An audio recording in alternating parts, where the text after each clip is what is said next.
मागे बघतायत ती आहे महाराष्ट्रातली सर्वात उंच मूर्ती.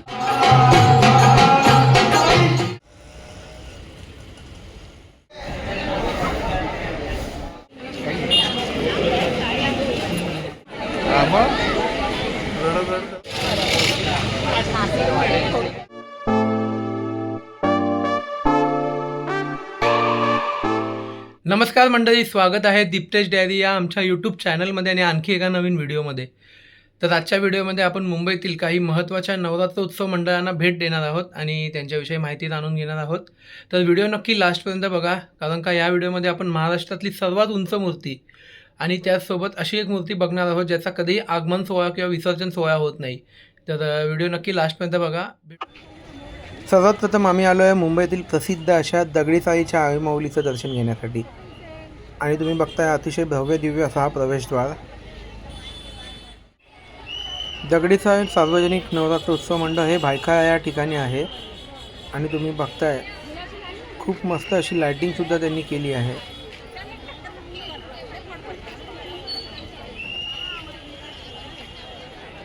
देवीचं दर्शन घेण्यासाठी असलेली ही गर्दी, पण कितीही गर्दी असली तरी दर्शन हे लवकरात लवकर होतं.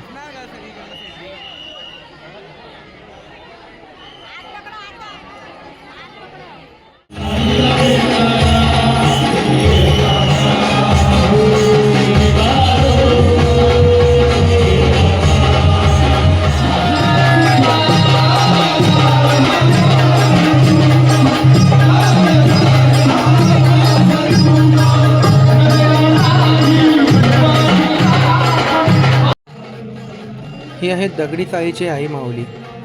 फायनली 10 ते 15 मिनटं लाईनमध्ये उभं राहिल्यानंतर आमचं दर्शन झालं.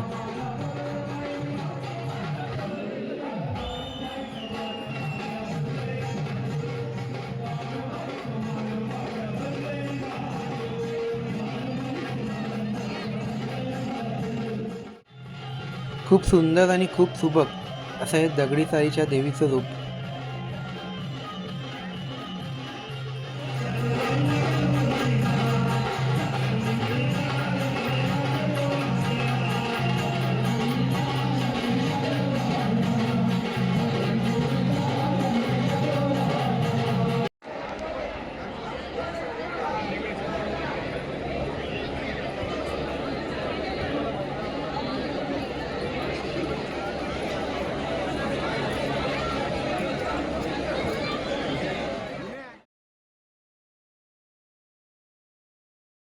फायनली दगडी चाळीचं दर्शन झालं आहे. दगडी चाळीची आई माऊली. गर्दी होती पण एवढी गर्दी नव्हती. मॅनेजमेंट चांगलं होतं त्यांचं. 15-20 मिनटात दर्शन झालं आमचं. आता आम्ही आलो आहे चिंचपोकळी सार्वजनिक नवरात्र उत्सव मंडळ. जिकडे चिंचपोकळीचा चिंतामणी बसतो तिकडेच चिंचपोकळीची आई भवानीही बसते.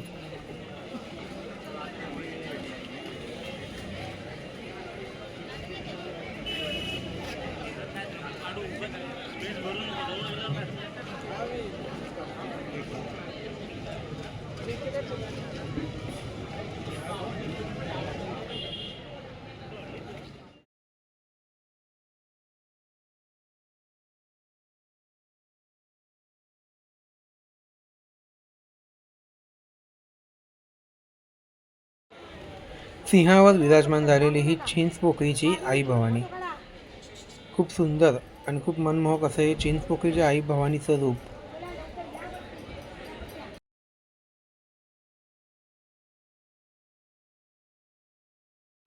यंदा मंडळाचं 73वं वर्ष आहे. जर तुम्ही अजूनही चिंचपोकळीच्या आई भवानी या मंडळाला भेट दिली नसेल तर एकदा नक्की भेट द्या.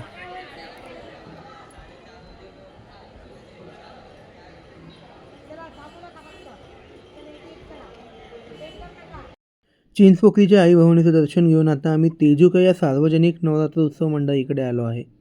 जिकडे तेजूकयाचा राजा बसतो तिकडेच ही देवीसुद्धा बसते.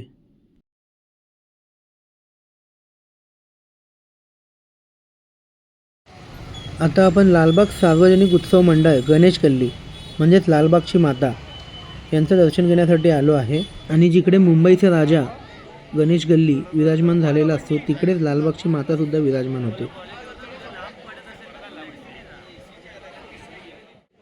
जसं गणपतीला खूप सुंदर असा देखावा तयार केलेला असतो, तसाच देखावा हा नवरात्रामध्येही तयार केलेला असतो. लालबागची माता आणि ही जमलेली गर्दी, कितीही गर्दी असली आणि कितीही लाईन असली तरी इकडेही दर्शन खूप लवकर होतं. मंडळाचं आयोजन खूप सुंदर आहे.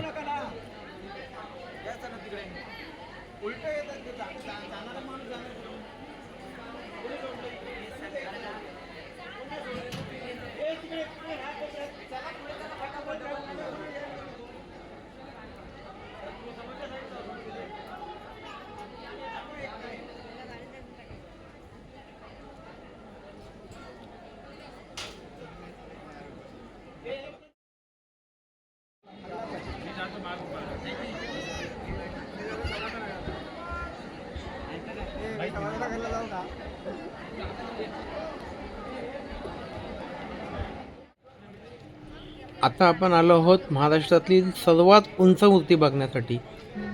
खेतवाडी 12वी गल्ली इकडे खेतवाडीची आई.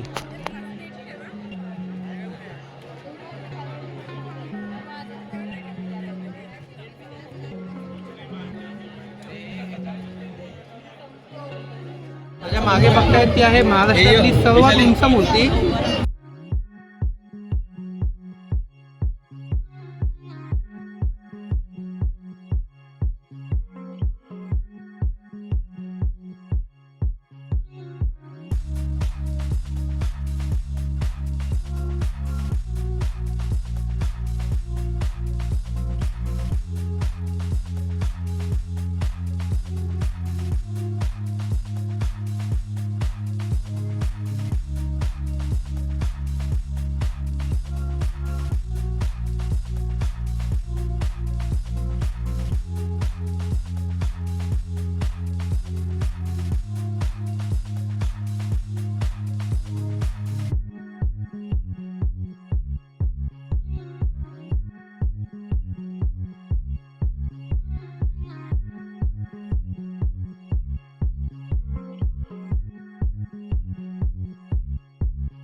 आता आपण ठाण्याची दुर्गेश्वरी या देवीचे दर्शन घेण्यासाठी आलो आहे. बाकी मंडळांप्रमाणेच हे सुद्धा खूप प्रसिद्ध असं मंडळ आहे. आणि तुम्ही बघताय हा बाहेरून जो देखावा केला आहे, खूप भव्य दिव्य असा प्रवेशद्वार त्यांनी उभारला आहे.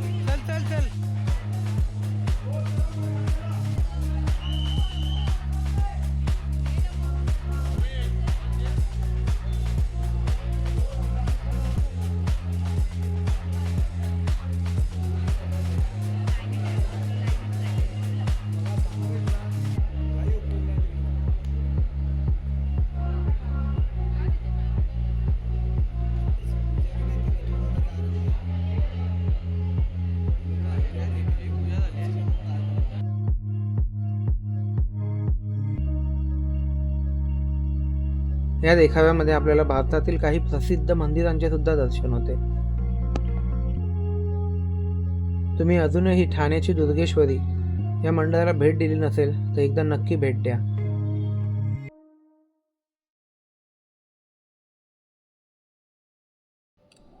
आता आपण मुंबईतील खूप प्रसिद्ध आणि युनिक अशा एका नवरात्र उत्सव मंडळाला भेट देणार आहोत. ते म्हणजे आई उमरखेडीची. या मंडळाचं वैशिष्ट्य म्हणजे येथील देवीचा कधीही आगमन सोहळा किंवा कधीही विसर्जन सोहळा होत नाही. ही मूर्ती फोल्डिंगची आहे. ही मूर्ती 1 वर्ष उभी तर त्याच्या पुढच्या वर्षी आपल्याला बसलेल्या रूपात बघायला भेटते.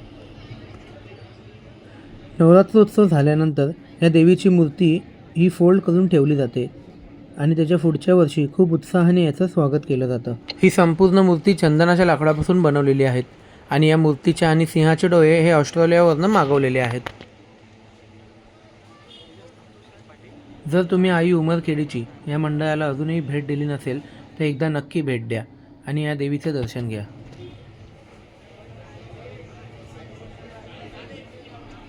व्हिडिओ आवडला असेल तर व्हिडिओला लाईक आणि चॅनलला सबस्क्राईब नक्की करा. भेटूया लवकरच पुढच्या व्हिडिओमध्ये.